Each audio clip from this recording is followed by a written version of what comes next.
तो आज की क्लास में हम डिस्कस करने वाले हैं बॉडी फ्लूइड्स एंड सर्कुलेशन।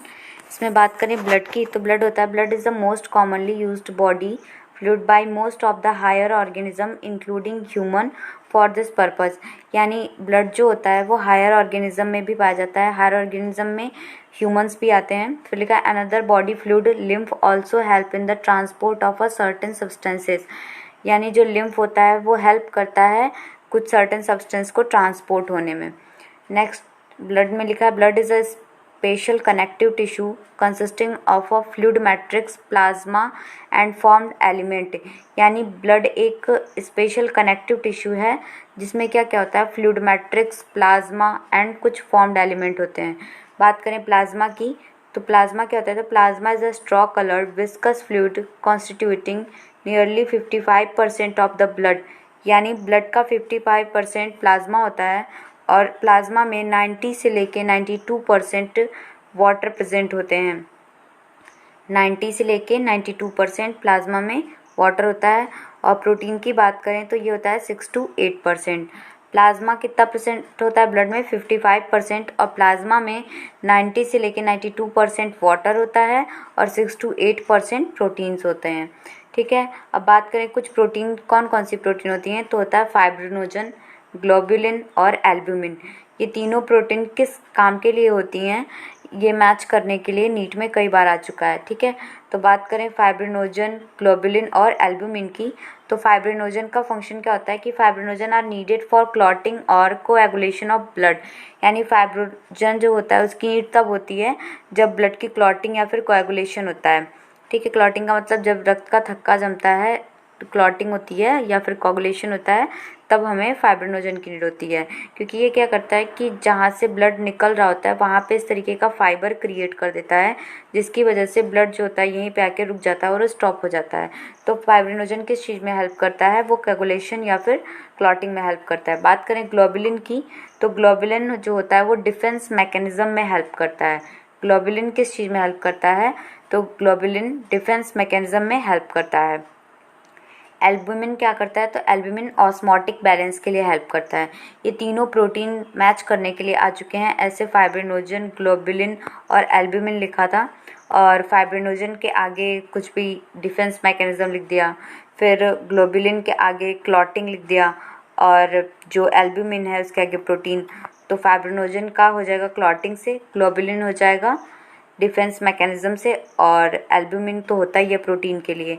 तो ये चीज़ मैच करने के लिए कुछ इस तरीके से आई थी ये तीनों प्रोटीन नीट एग्जाम में। फिर लिखा है plasma also contain small amount of minerals like sodium, calcium, magnesium, bicarbonate, chlorine. यानी प्लाज्मा के अंदर कुछ स्मॉल अमाउंट में मिनरल्स होते हैं। कौन कौन से होते हैं, सोडियम होता है, कैल्शियम होता है, मैग्नीशियम होता है और बाइकार्बोनेट, क्लोरीन होता है। फिर लिखा है glucose, amino acid, lipid etcetera. फिर इसमें are also present in the plasma. ये सारी प्रोटीन्स भी प्लाज्मा में प्रेजेंट होती हैं, as they are always in a transit in the body. Factor for coagulation और clotting of blood are also present in the plasma in an inactive form. यानी जो factor होते हैं प्लाज्मा में वो इनएक्टिव फॉर्म में प्रेजेंट होते हैं। फिर सीरम क्या होता है, तो plasma without clotting factor is called serum. यानी प्लाज्मा विदाउट क्लॉटिंग फैक्टर को हम क्या कहते हैं, सीरम कहते हैं। बात करते हैं फॉर्म्ड एलिमेंट की, तो फॉर्म्ड एलिमेंट में क्या होता है, इरिथ्रोसाइट हो गया यानी रेड ब्लड सेल, ल्यूकोसाइट हो गया यानी वाइट ब्लड सेल, प्लेटलेट्स हो गए यानी थ्रोम्बोसाइट। ठीक है, तो ये लिखा है erythrocyte, leukocyte and platelets. Platelets को कहते हैं थ्रोम्बोसाइट। ठीक है, प्लेटलेट्स को क्या कहते हैं, थ्रोम्बोसाइट। तो ये इसमें लिखा है erythrocyte, leukocyte and platelets are collectively called formed element. यानी इन तीनों को मिला के हम क्या बोलते हैं, फॉर्म्ड एलिमेंट बोलते हैं। And they constitute nearly 45% of the blood. और ये ब्लड का 45% बनाते हैं मिलके।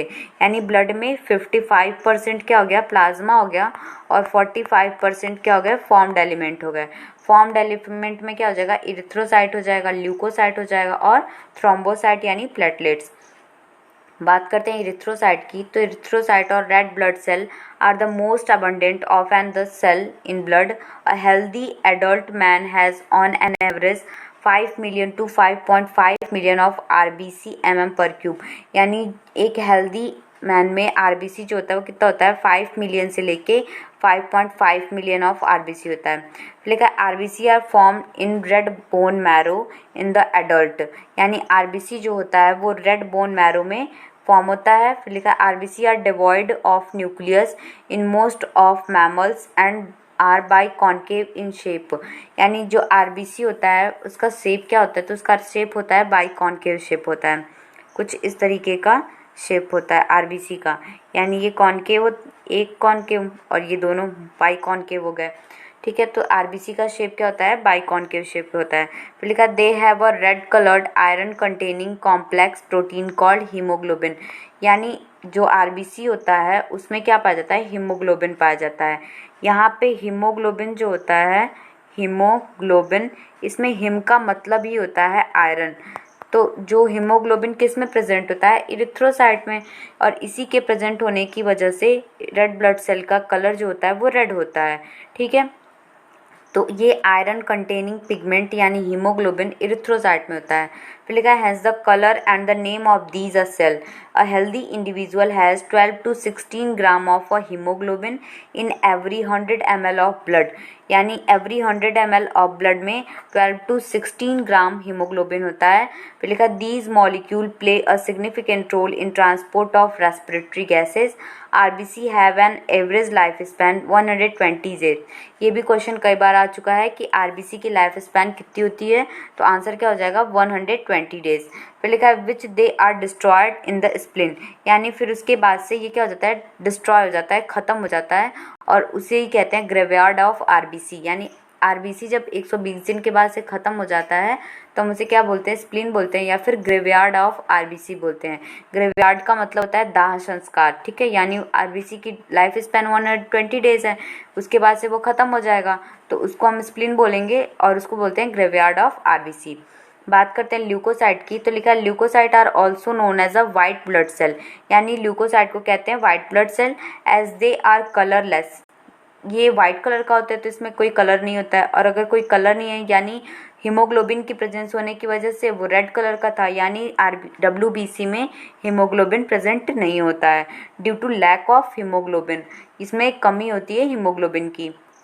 They are nucleated and are relatively lesser in number which average 6000 to 8000 mm/cube, यानी वहाँ पे वो क्या था कि उसमें न्यूक्लियस absent था RBC में, लेकिन वाइट ब्लड WBC में न्यूक्लियस जो होता है वो प्रेजेंट होता है, और ये क्या होता है कुछ कम नंबर में पाया जाता है, कितना होता है 6000 से लेके 8000 mm/cube होता है। फिर लिखा leucocyte are generally short lived, ये बहुत कम समय का होता है। We have two main categories WBC granulocyte and agranulocyte, यानी WBC को दो कैटेगरीज में डिवाइड किया गया है, पहला हो गया ग्रैन्युलोसाइट और दूसरा हो गया ए ग्रैन्युलोसाइट। बात करें तो इसमें लिखा न्यूट्रोफिल्स, इवोसिनोफिल्स और basophils are different type of a granulocyte, यानी ग्रैन्युलोसाइट में क्या किया जाएगा न्यूट्रोफिल्स, इवोसिनोफिल्स और बेसोफिल्स, और लिम्फोसाइट और मोनोसाइट किस में आ जाएंगे ए ग्रैन्युलोसाइट में।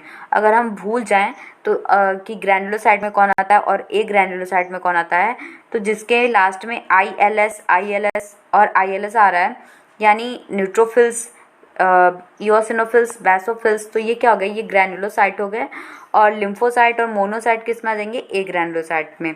ठीक है, फिर लिखा है neutrophils are the most abundant, जो न्यूट्रोफिल्स होता है वो कितना होता है 6 to 65% होता है of the total WBC, and basophils होता है 0.5 से लेके 1%, और न्यूट्रोफिल्स एंड मोनोसाइट का होता है 6 to 8%।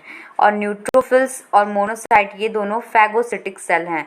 फैगोसिटिक का मतलब जो बाहर से फॉरेन पार्टिकल्स आते हैं उनको ये मार करके खा जाती हैं। ठीक है, तो ये न्यूट्रोफिल्स और मोनोसाइट कैसी सेल हैं फैगोसिटिक सेल हैं। ये क्या करती हैं cell which destroy foreign organism entering the body. Basophils secrete histamine, serotonin, heparin and are all involved in inflammatory reaction, यानी बेसोफिल जो होता है वो सिक्रीट करता है हिस्टामिन, सेरोटोनिन और हेपारिन, और ये किस चीज़ में इन्वॉल्व होता है तो ये इन्फ्लामेटरी रिएक्शन होती है। ठीक है, और इओसिनोफिल्स का परसेंटेज कितना होता है तो 2 से लेके 3% होता है। Resist infection and are also associated with allergic reaction, यानी इओसिनोफिल्स जो होता है वो एलर्जिक रिएक्शन में भी हेल्प करता है। फिर लिखा है लिम्फोसाइट का परसेंटेज होता है 20 से लेके 25%। Are of the two major type, ये जो लिम्फोसाइट होते हैं ये 2 टाइप्स के होते हैं, बी लिम्फोसाइट और T lymphocyte. Both B and T lymphocyte are responsible for immune response of the body, यानी बी लिम्फोसाइट और टी लिम्फोसाइट इम्यून रिस्पॉन्स के लिए रिस्पॉन्सिबल होते हैं।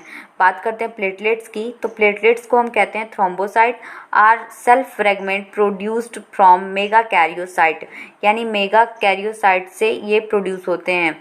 ठीक है, ब्लड नॉर्मली कंटेन, यानी प्लेटलेट्स कितना होता है तो 1.5 लाख से 3.5 लाख तक प्लेटलेट्स होता है एक हेल्दी इंडिविजुअल में।